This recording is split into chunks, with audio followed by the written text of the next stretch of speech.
Hai, jumpa lagi sama kita dari Arsitektur Indonesia. Hari ini kita lagi ada di Bali Resort Extension. Jadi kalau teman-teman tahu, Bali Resort itu udah banyak ngerjain project-project nih. Waktu itu kita pernah ngeliat yang di Bogor, dan dia udah sukses di daerah sini. Nah, yang lagi kita mau bahas ini, itu adalah Bali House. Rumah ini tuh sebenarnya unik banget bentuknya, tapi nggak lupa tetap mengadopsi arsitektur tropis. Kenapa kayak gitu? Teman-teman bisa lihat, atapnya itu tetap gunain atap pelana. Jadi sesuai banget sama daerah tropis yang curah hujannya itu tinggi banget. Kalau untuk bagian mukanya banget nih, teman-teman bisa lihat ini adalah PVC. Jadi kalau kita ngelihat ini, habis itu berpikir, wah ini kayu nanti rayap atau apa, rusak, segala macam. Enggak. Banyak juga yang bilang itu WPC. Nah, teman-teman yang tahu, boleh komentar di bawah, kasih tahu kita nama yang paling benar buat barang ini nih. Peletakan dari WPC atau PVC ini itu ditaruh ke atas gitu ya. Itu fungsinya itu supaya rumah ini tuh kelihatan lebih tinggi. Jadi kelihatan lebih megah lagi. Ini adalah salah satu bentuk fasad favorit gua nih. Dulu waktu 10 tahun yang lalu, gue pernah ngeliat satu arsitek namanya Elding Oscarsson. Dia ngebikin rumahnya tuh ada kayak gininya. Nah, itu fungsinya apa? Teman-teman bayangin deh. Kita lagi duduk baca buku atau lagi main handphone, itu dari kiri sampai kanan itu kita masih bisa ngelihat keluar dari rumah ini. Oke, kalau bagian sininya, ini adalah homogeneous style, motifnya travertine. Lucu ya? Dan nggak gede-gede. Jadi ini slabnya tuh nggak terlalu besar, sekitar 25 x 50. Dan yang kerennya adalah, dia bener-bener bolong beneran seperti travertine nih. Jadi kelihatan banget ini adalah satu keramik homogeneous style yang harganya mahal. Jadi kalau bisa dilihat, rumah ini tuh banyak pakai material-material yang cukup baik. Kalau kita mau milih rumah itu, jangan lupa cari yang udah double dinding kayak gini nih teman-teman. Kalau udah double dinding ini, kita sama tetangga itu kalau lagi ribut nggak saling denger. Bener nggak deh? Kan nggak selamanya ribut mulu, man. Nggak selamanya ribut mulu ya. Ada juga yang terlalu asik, nggak perlu didengar sama tetangga. Bener? Oh iya. Oke. Nah ini untuk carportnya itu ditutupin sama satu kanopi. Kanopi ini pakai polikarbonat sederhana aja. Kalau yang di sini dia pakai besi, besinya itu I bentuknya. Habis itu ditarik pakai sling di atasnya situ, supaya kuat nih. Jadi di sini nggak perlu lagi ada satu tiang yang ngeganggu dari si carport ini. Yuk sekarang kita mau masuk ke dalam rumahnya. Man, ngomongin ini mah buat taruh motor kali, man ya? Taruh moge kali, man, punya. Apa? Mogenya nggak kehujanan. Iya, jadi ini sebenarnya kanopi ini adalah orang yang punya mobil biasa aja, tapi punya moge bagus. Jadi mogenya nggak kehujanan, mobilnya kehujanan. Mobilnya kehujanan bodo amat, mogenya nggak apa-apa.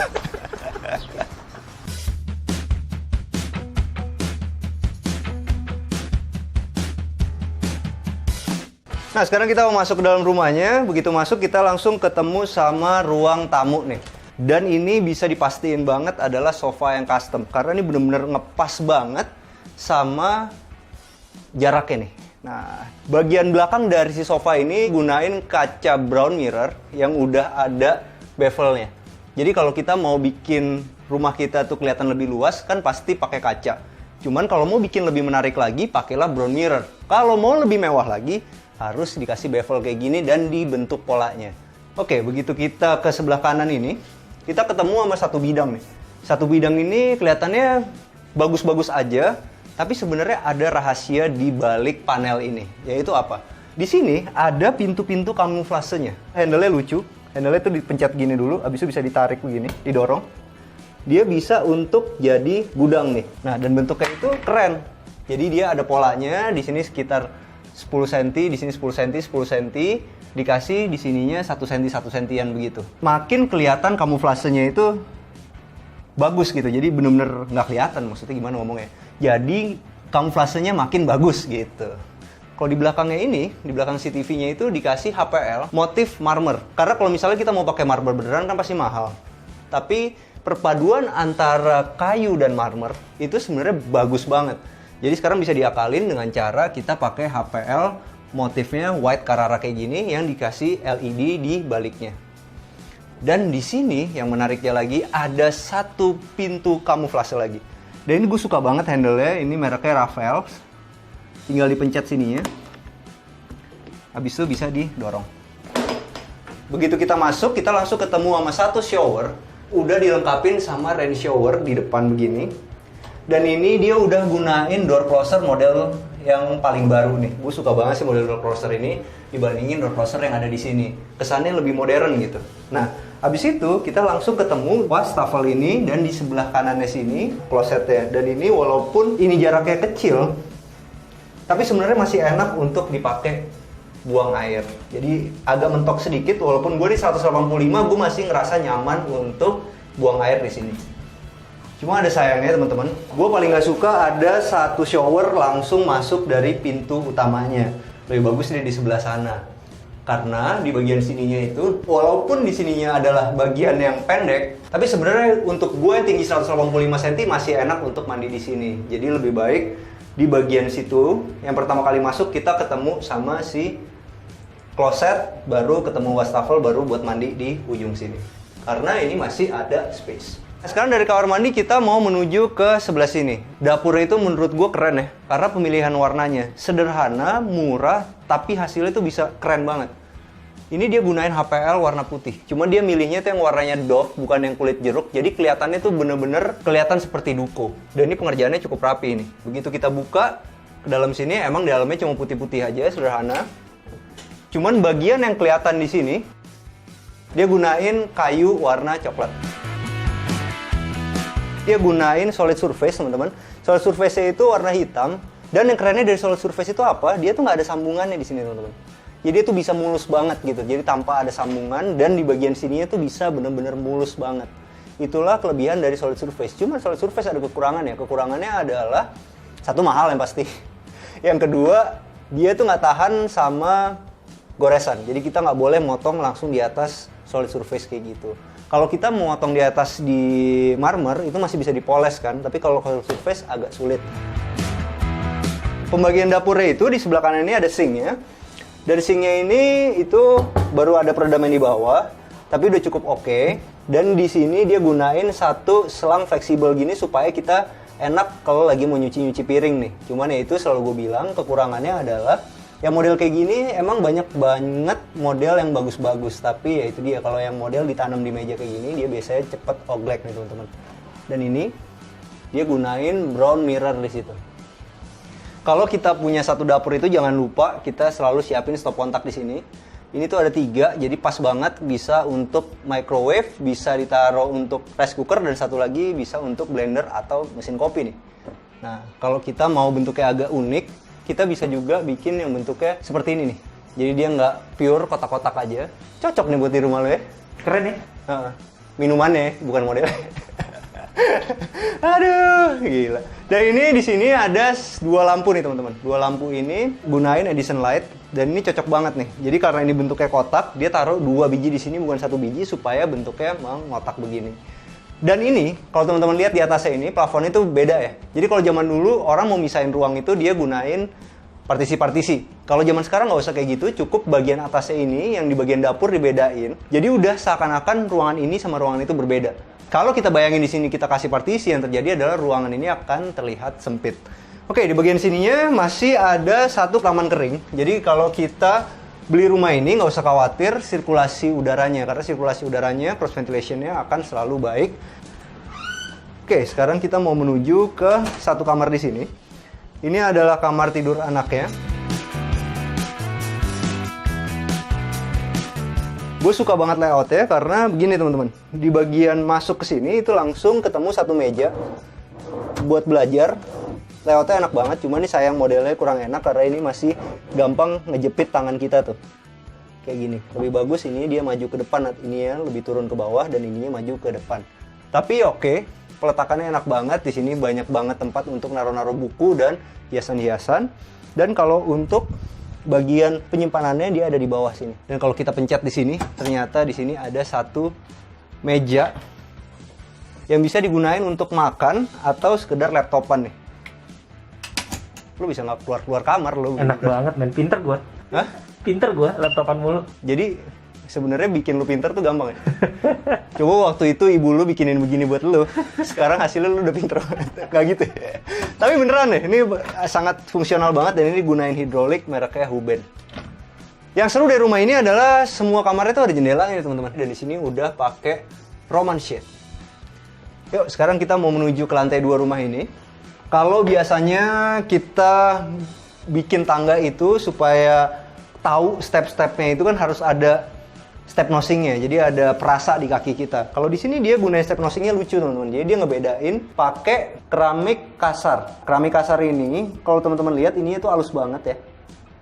Ini tuh sebenarnya adalah keramik spesial buat plane. Buat plane kayak gini. Jadi tuh banyak dijual di pasaran. Jadi di bagian sininya tuh udah halus banget nih. Udah buatan mesin. Nah, ini tuh digunain 10 cm di sini untuk sebagai pengganti step nosing. Dan yang keren lagi di rumah ini adalah di tangganya ini tuh ada lampu-lampunya kayak gini. Oke, sekarang kita mau naik ke lantai 2.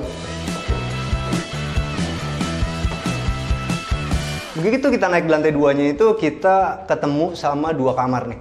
Kita mau ke kamar yang sini dulu ya. Jadi ini adalah kamar tidur anaknya. Ukurannya itu pas banget menurut gue, bagus. Kenapa? Karena bisa dapat semuanya. Nih, teman-teman bisa lihat nih. Di bagian sini ya, ini adalah bentuk meja belajar yang benar, nggak kayak yang di bawah tadi. Ini kalau kita taruh begini, kita buka begini, itu nggak akan jepit-jepit kita nih. Nah, jadi ini ada jeda di sini. Oke.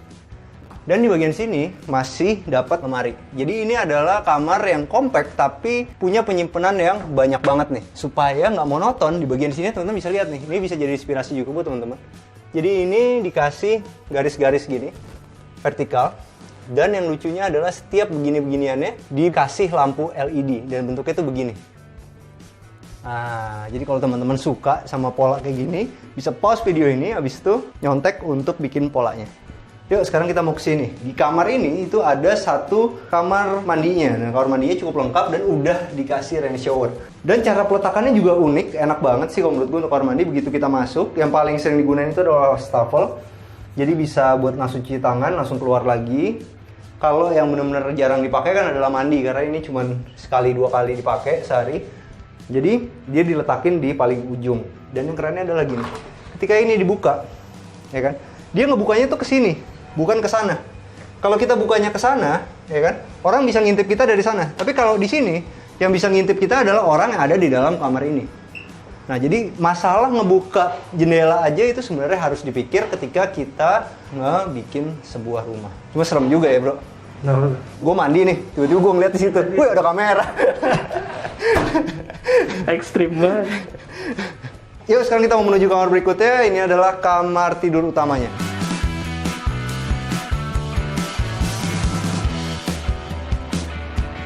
Yang gue suka dari rumah ini, kamar tidur utama itu besar banget. Dan itu jarang banget didapetin dari rumah dengan ukuran seperti ini nih. Dan yang gue suka adalah bagian sininya nih. Begitu kita masuk, ini tuh bener-bener enak banget nih, lebar. Masih enak banget buat jalan. Jadi kalau menurut data arsitek itu, satu orang jalan itu harus butuh 80 cm.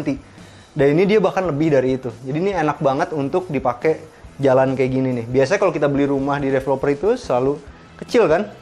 Dan ini dia gunain satu motif HPL yang menurut gue warnanya abadi nih teman-teman, coklat kayak gini nih. Jadi kalau kita beli atau mau bikin furniture boleh jadi panutan untuk warna kayak gini. Karena ini warna ini udah ada dari 10 tahun lalu dan masih banget laku sekarang. Gue masih sering bikin untuk warna-warna yang kayak gini nih. Ini adalah warna yang paling favorit dan gak ngebosenin. Ini ada salah satu penyelesaian yang lucu banget nih. Jadi di sebelah sini itu ada bedside table-nya, warnanya coklat. Dia gunainnya di sini nih, satu batas ini aja. Sedangkan di bagian situ putih. Nah, teman-teman bisa lihat, karena di bagian sininya itu mau kelihatan lebih clean, dia pakai warna putih. Jadi bedside table itu dibikin warna putih untuk yang di sebelah sini, jadi belang. Jadi itu lumrah-lumrah aja ketika kita mau ngedesain bedside table atau satu kamar gitu, beda-beda warna. Cuman ya harus benar-benar dipikir seperti ini. Kalau warna putih itu kan netral banget, jadi dia cocok. Nggak cocok juga kan kalau tiba-tiba di sini merah sendiri. Bisa dipilih warna putih atau hitam karena itu adalah dua warna yang netral. Kalau untuk ceilingnya, teman-teman bisa lihat ini adalah drop ceiling. Habis itu dikasih lampu LED kayak gitu. Ngebikin kamar ini itu kelihatannya lebih megah lagi karena ada permainan ceiling yang ke atas begitu dan yang turun ke bawah. Yuk, sekarang kita mau ngeliat ke sini. Layoutnya sama seperti yang sebelah, cuman karena di bagian sini nggak kedapetan jendela, dia udah bikin satu exhaust itu yang mestinya kalau bener, tapi ini kan kita nggak bisa lihat, itu exhaustnya itu ada peralon yang menuju ke luar, jadi ngebikin kamar mandi ini nggak akan pengap. Nah, sekarang gue udah sama Amel dari Bali Resort. Kita mau nanya-nanya sama dia kenapa sih orang itu harus beli di sini. Oke, halo Mas Hilman dan tim, thank you sebelumnya. Pertama, kenapa sih orang harus beli di sini? Dari developernya, Mas. Sebelum Bali Resort Serpong Extension sudah banyak membangun dan mengembangkan proyek-proyek lainnya. Bali Resort Bogor, Bali Resort Serpong sebelum ini, dan Kota Sutra, dan banyak lah pokoknya. Dari lokasi juga strategis ya, kita dekat banget sama stasiun Rawabuntu, sama exit tol, terus ada rumah sakit di dekat sini, ada kampus, sekolah, banyak makanan juga gitu. Oke, kalau sekarang kita ngomong nih, ada fasilitas-fasilitas di dalam klasternya sendiri nggak sih dari Bali Extension ini? Di Bali Resort Serpong Extension nanti akan ada clubhouse, Mas. Jadi di dalam clubhouse itu nanti akan ada kolam renang, ada gymnya juga. Lalu di sekitar sini nanti akan ada jogging track untuk olahraga, sama green areanya bakal banyak banget, ada 40% dari total area. Oke, sekarang ini adalah pertanyaan yang paling kita tunggu-tunggu. Oke. Ya. Ini adalah masalah duitnya. Oke. Gimana cara bayar yang paling enak yang bisa dikasih sama Bali Resort? Oke, mungkin kalau dari harga sama promo, saya jelasin dulu kali ya promo berjalan. Jadi ada promo saat ini dan promo berjalan. Untuk promo berjalan itu ada free BPHTB, free AJB, sama free kanopi yang di depan. Untuk harga itu start di 700 jutaan, Mas. Untuk rumah ini nih? Untuk rumah ini, betul. Oke. Dan ada pertanyaan biasanya ya, ini kalau misalnya orang-orang nanya, ini tuh sebenarnya full furnish apa enggak sih? Menariknya Mas Hilman, di sini kita bisa pilih. Jadi bisa pilih untuk full furnish atau mau kosongan gitu. Kalau yang tadi 700 itu adalah kosongan. Kosongan, betul. Kalau full furnishnya berapa? Pokoknya Full kita furnish, ngomong gini.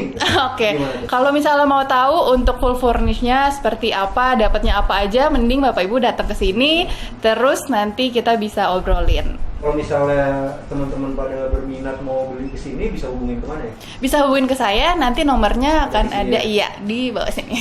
Oke. Oke. Terima kasih banyak, Ya, Mas Mel, thank ya. you Mas, thank you tim